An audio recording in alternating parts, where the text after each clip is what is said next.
Assalamualaikum warahmatullahi wabarakatuh. Salam sejahtera untuk kita semua. Perkenalkan, saya Devia Gahana Cindy Alfian, salah satu dosen di program studi Teknik Mesin Institut Teknologi Sumatera. Pada kesempatan kali ini, saya akan menjelaskan tentang pernyataan diri dosen dalam unjuk kerja Tridharma Perguruan Tinggi PDD UKT-PT pada bidang pengajaran. Tujuan dari penjelasan saya kali ini adalah untuk memenuhi salah satu persyaratan pada sertifikasi dosen tahun 2023. Kali ini saya akan menjelaskan tentang salah satu mata kuliah yang saya ampu di semester 4, yaitu mata kuliah Termodinamika Teknik 2. Terkait mata kuliah Termodinamika Teknik 2 ini disampaikan dengan prinsip DIA, yaitu Delivery, Interaction, and Assessment. Pada paparan kali ini, saya akan menjelaskan terkait dengan deskripsi mata kuliah, capaian pembelajaran mata kuliah, materi pembelajaran, metode pembelajaran, sistem penilaian, serta rekaman video pembelajaran. Identitas dari mata kuliah Termodinamika Teknik 2 ini yaitu mata kuliah ini berada pada semester genap tahun ajaran 2022-2023 dengan kode mata kuliah MS2234. Mata kuliah ini merupakan mata kuliah wajib yang merupakan dasar perkuliahan di program studi teknik mesin. Dengan bobot SKS yaitu sebanyak 3 SKS, mata kuliah prasyaratnya yaitu telah lulus atau sudah pernah mengambil mata kuliah Termodinamika Teknik 1 dengan pengampu yaitu saya sendiri, Devia Gahana Cindy Alfian.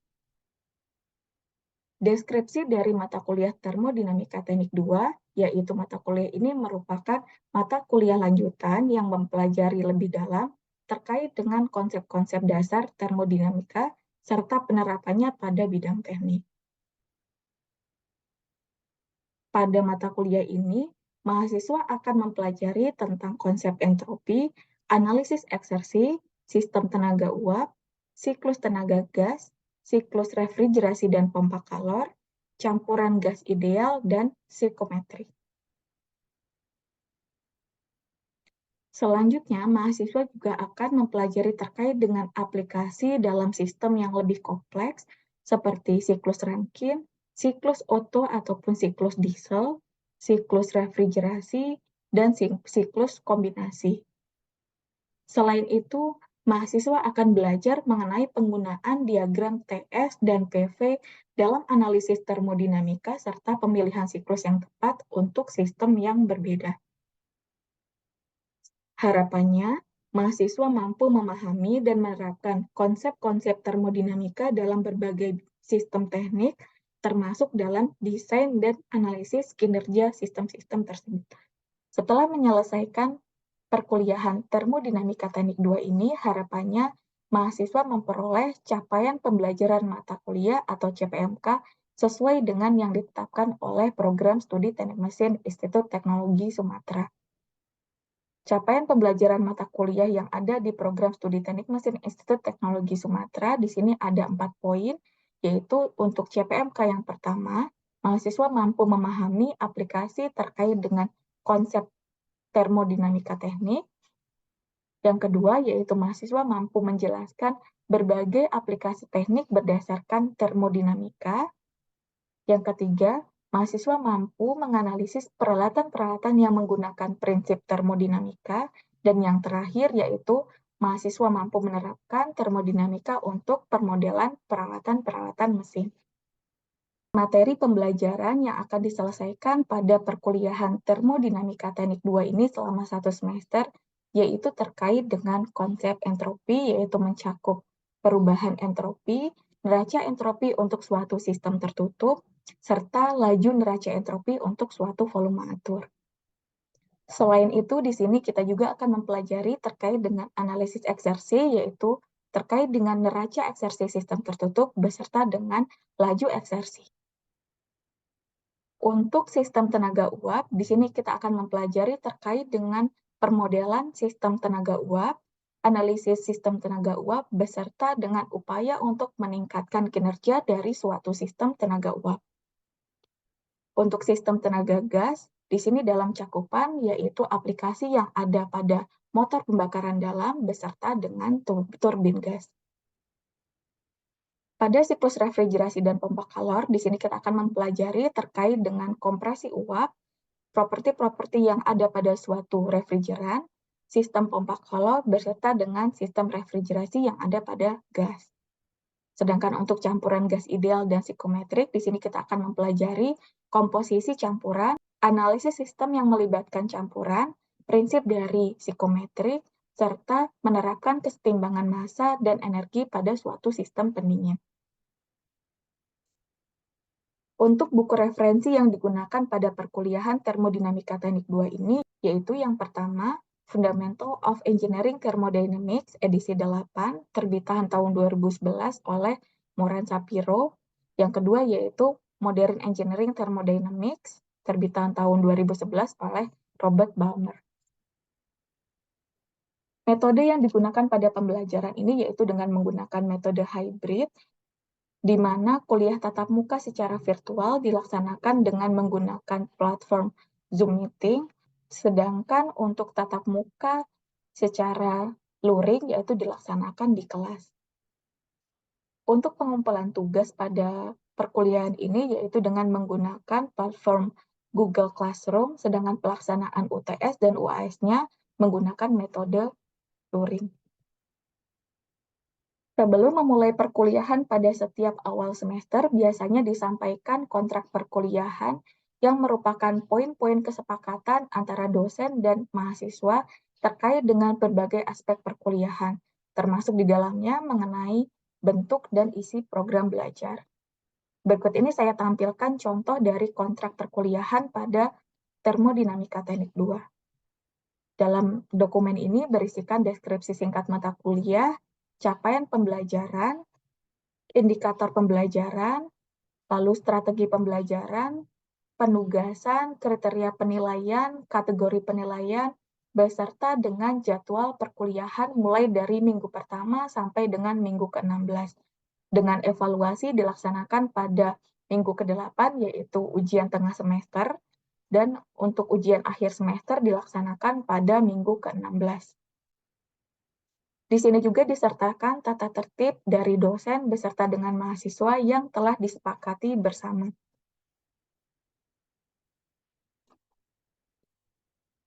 Selain dari kontrak perkuliahan, di sini disertakan juga yaitu RPS atau Rencana Pembelajaran Semester yang merupakan dokumen perencanaan pembelajaran yang disusun sebagai panduan bagi mahasiswa dalam melaksanakan kegiatan perkuliahan selama satu semester untuk mencapai capaian pembelajaran yang telah ditetapkan.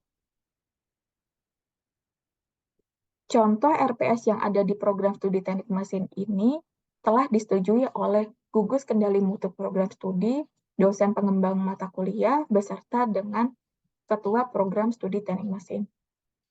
Isiannya yaitu terkait dengan capaian pembelajaran, deskripsi mata kuliah, materi pembelajaran, beserta dengan referensi yang digunakan. Di sini juga disertakan bahan kajian ataupun materi pembelajaran setiap minggunya sesuai dengan sub CPMK yang telah ditetapkan bersama. Berikut ini adalah contoh tampilan mengenai penggunaan RPS di setiap minggunya.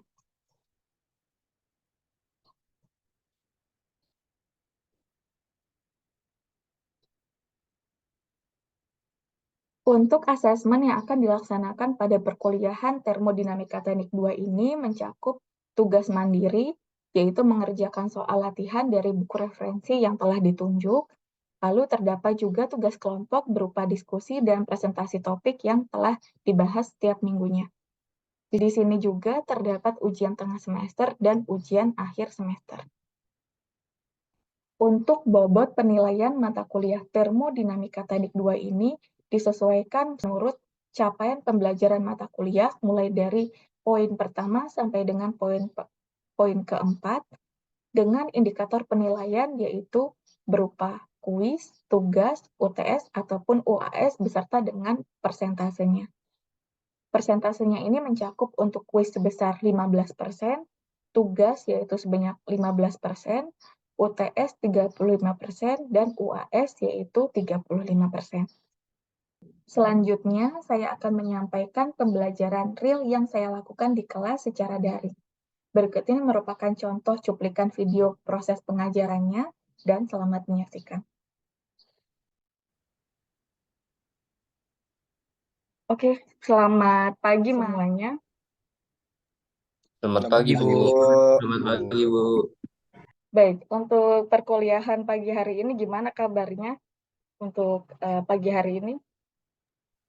Baik, Bu. Alhamdulillah sehat, Bu. Baik, Bu. Baik, Bu. Masih tetap semangat ya semuanya ya, masih walaupun dalam kondisi puasa ya.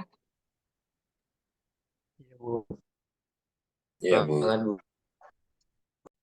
Nah, dari pokok bahasan ini terdapat beberapa pokok bahasan yang sudah sempat kita selesaikan pada minggu-minggu sebelumnya, yaitu terkait dengan entropi, lalu analisis eksersi, dan sistem tenaga uap. Lalu dari sini kita akan menyelesaikan untuk pertemuan selanjutnya terkait dengan sistem tenaga gas, sistem refrigerasi, dan campuran gas ideal yang akan kita selesaikan sampai dengan akhir nanti, yaitu sampai dengan ujian akhir semester.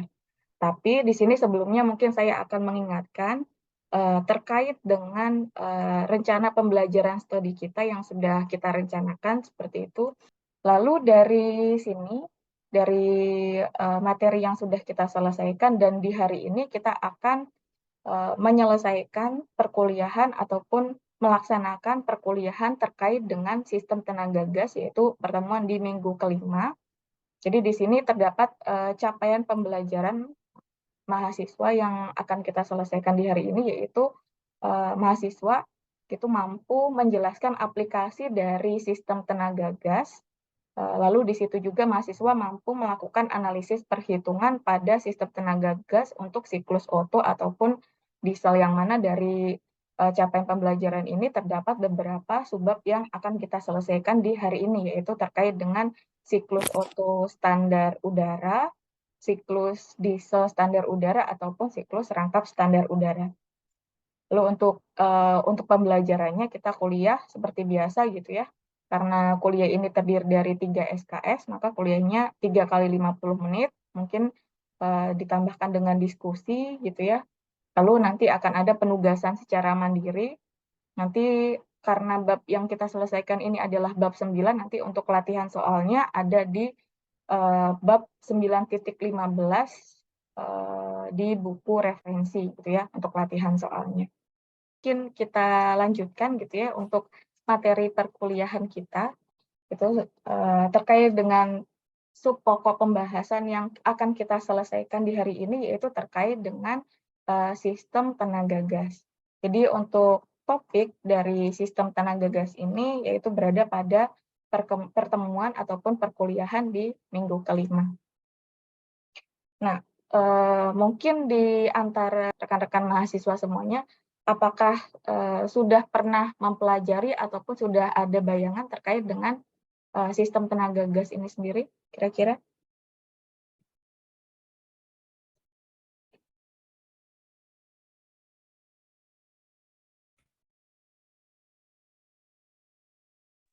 Belum, Bu. Belum, Bu. Untuk aplikasi dari sistem tenaga gas juga masih belum ada bayangan? Belum ada, Bu. Belum ada bayangan. Baik, oleh karena itu kita bahas ya di hari ini terkait dengan sistem tenaga gas ini. Jadi tujuannya dulu yang akan kita bahas terkait dengan mempelajari sistem tenaga yang menggunakan fluida kerja berupa gas. Jadi di sini kita akan berbicara terkait dengan semua sistem gitu ya, semua sistem yang menghasilkan suatu tenaga yang fluida kerjanya yang digunakan itu adalah dalam bentuk gas. Nah, terkait dengan penggunaannya gitu, secara garis besar sebenarnya sistem tenaga gas ini banyak diaplikasikan pada turbin gas ataupun terkait dengan motor pembakaran dalam. Jadi di dalam pembahasan yang akan kita selesaikan di hari ini, mungkin kita akan menyelesaikan terlebih dahulu terkait dengan motor pembakaran dalam. Lalu untuk sistem yang ada pada turbin gas akan kita selesaikan pada pertemuan selanjutnya. Mungkin di antara kalian semuanya sudah pernah ataupun sudah tahu gitu aplikasi ataupun contoh-contoh mesin yang menggunakan spark ignition engine ataupun compression engine, kira-kira apakah ada yang bisa memberikan contoh? Saya, Bu. Oke, boleh. Ahmad Frantoni, silahkan. Kalau untuk mesin dengan pengapaian nyala itu contohnya seperti kendaraan yang kita sering bawa, yaitu motor, mobil-mobil yang menggunakan busi. Biasanya berbahan bakar itu bensin, Pertamax, Pertalite, dan teman-teman. Kemudian kalau mesin kompresi nyala itu identik dengan kendaraan yang berbahan bakar solar. Mungkin seperti truk, bis, yang kendaraan-kendaraan besar yang membutuhkan tenaga besar, Bu. Terima kasih, Bu.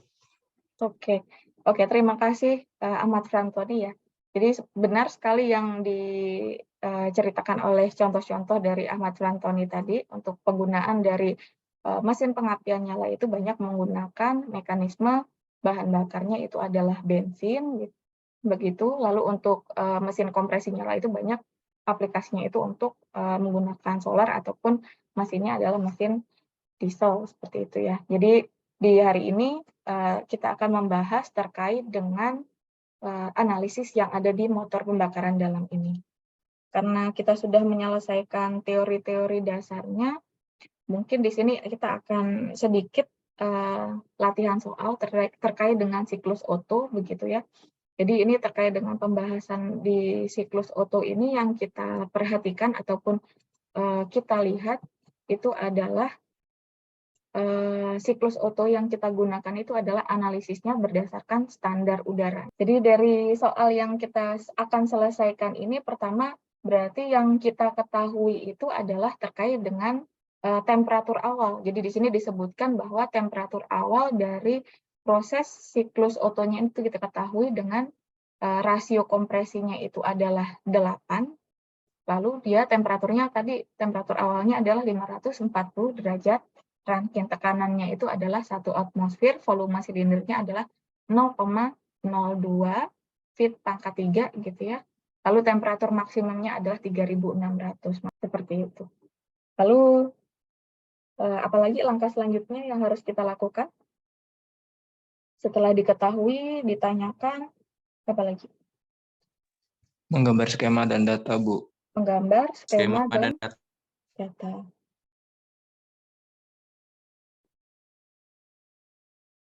Itu berada pada temperatur 3. Temperatur 3 tadi nilainya ada di 3.600 derajat Rankine. Jadi ini penggambarannya, mekanismenya seperti ini ya.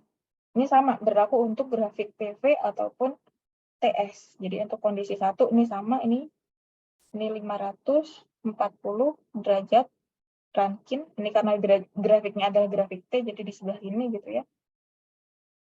Ini temperatur tertingginya juga di sini, berarti.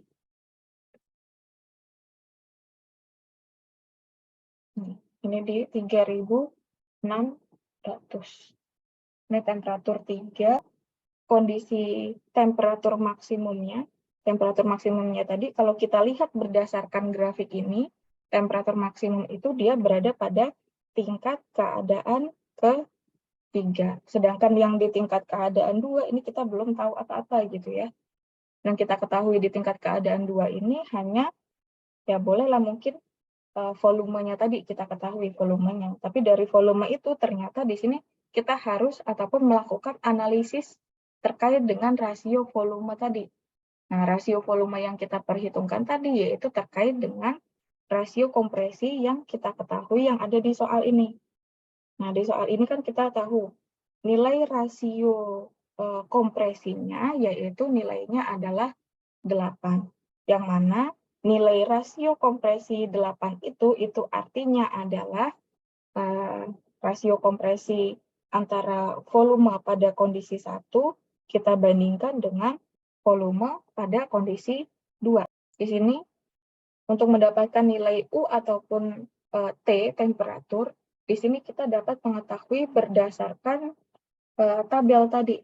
Jadi kalau misalnya di tabel A22 tadi, di tabel A22 ini tadi, nah, yang kita dapatkan VR-nya tadi itu nilainya adalah 18,04, maka di sini kita bisa melihat kira-kira 18,04 ini posisinya ada di mana gitu ya.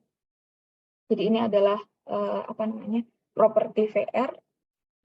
Jadi 18,4 ini bisa kita lihat ke bawah nilainya yang mendekati 18,4 gitu ya. Yang 18,4 ini ke bawah tidak ada. Lalu di sebelah kanan VR-nya yang nilainya mendekati 18,4 yaitu dia berada di antara 18,51 dan berada di antara 16,93 gitu ya. Jadi dia nilainya itu berada di antara dua ini. Kalau misalnya kita tarik ke kiri gitu ya. Jadi sebenarnya ketika nilai punya kita itu 18,04, berarti dia berada di tengah-tengah ini. Kalau dia berada di tengah-tengah ini, berarti otomatis untuk mencari nilai U ataupun energi dalam spesifiknya ini, kita bisa melakukan interpolasi untuk mendapatkan nilai U, dan untuk mendapatkan nilai T, temperatur, ini juga melakukan interpolasi. Berada di temperatur di antara 1200 dan 1240, seperti ini. Gitu ya. Nilainya berada di antara ini kemungkinan kalau memang tadi itu dia berada di VR 18,04. Oke, cukup jelas ya sampai sini. Kira-kira apakah masih bingung atau ada yang mau ditanyakan dulu? Saya mau bertanya, Bu. Boleh, Rafael, silakan. 18,04 itu dari mana ya, Bu? 18,04 ini kita dapatkan dari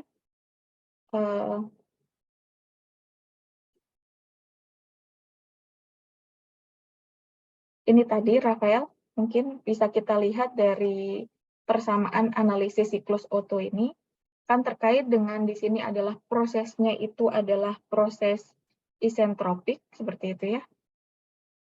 Prosesnya itu adalah proses isentropik, maka untuk analisis kondisi 1 ke 2, kondisi 2 itu yaitu bisa kita selesaikan dengan kondisi yang sebelah sini, parameter VR2 sama dengan parameter VR1 dikalikan dengan rasio antara V2 dibagikan dengan V1, yang mana kita ketahui bahwa V1 dibandingkan dengan V2 itu adalah nilai dari rasio kompresi. Jadi kalau misalnya V2 dibandingkan V1 berarti 1 per rasio kompresi. Jadi tinggal kita selesaikan di sini. Jadi dari persamaan ini untuk analisis kondisi 1 atau 2.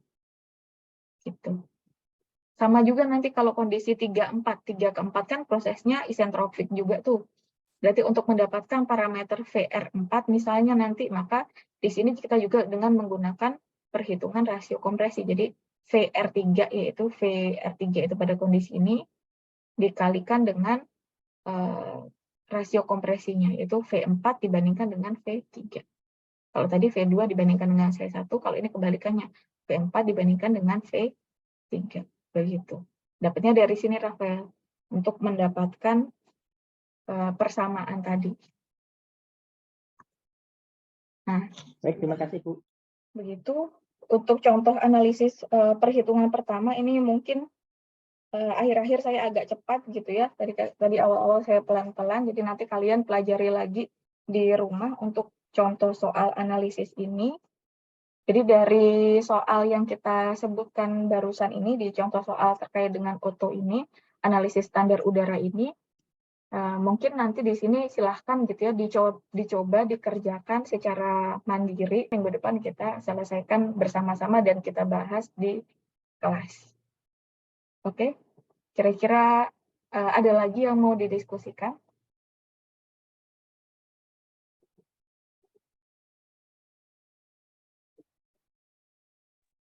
Sepertinya cukup. Cukup. Oke, dari hal yang kita pelajari di hari ini berarti kita bisa menyimpulkan gitu ya, dari beberapa kesimpulan gitu dari pembelajaran yang kita dapatkan di hari ini, yaitu terkait dengan bagaimana cara kita menghitung tekanan efektif rata-rata. Jadi kita bisa menghitungnya berdasarkan rasio antara kerja siklus dengan total volume perpindahannya sebesar berapa. Lalu di sini juga kita sudah menyelesaikan ataupun kita mengetahui bagaimana cara menghitung efisiensi termal dari suatu siklus Otto, baik itu ketika analisisnya itu dengan menggunakan standar udara ataupun analisisnya dengan menggunakan standar udara dingin. Lalu di sini juga ada terkait dengan siklus diesel juga yang akan kita selesaikan dengan menggunakan efisiensi termalnya itu berdasarkan standar udara ataupun standar udara dingin. Seperti itu ya, ini untuk rangkuman hari ini. Semoga bermanfaat untuk kita semua. Oke ya, saya rasa cukup untuk perkuliahan pagi hari ini. Terima kasih semuanya untuk atas partisipasinya, atas aspirasinya yang sudah turut aktif serta pada perkuliahan pagi hari ini. Semoga apa yang kita pelajari di hari ini dapat bermanfaat untuk kita semua dan semoga dilancarkan untuk melaksanakan semua aktivitasnya. Baiklah, kita ketemu lagi untuk perkuliahan di minggu depan. Sampai jumpa semuanya. Terima kasih. Saya cukupkan. Assalamualaikum warahmatullahi wabarakatuh. Waalaikumsalam warahmatullahi Waalaikumsalam warahmatullahi wabarakatuh. Terima kasih, Bu. wabarakatuh.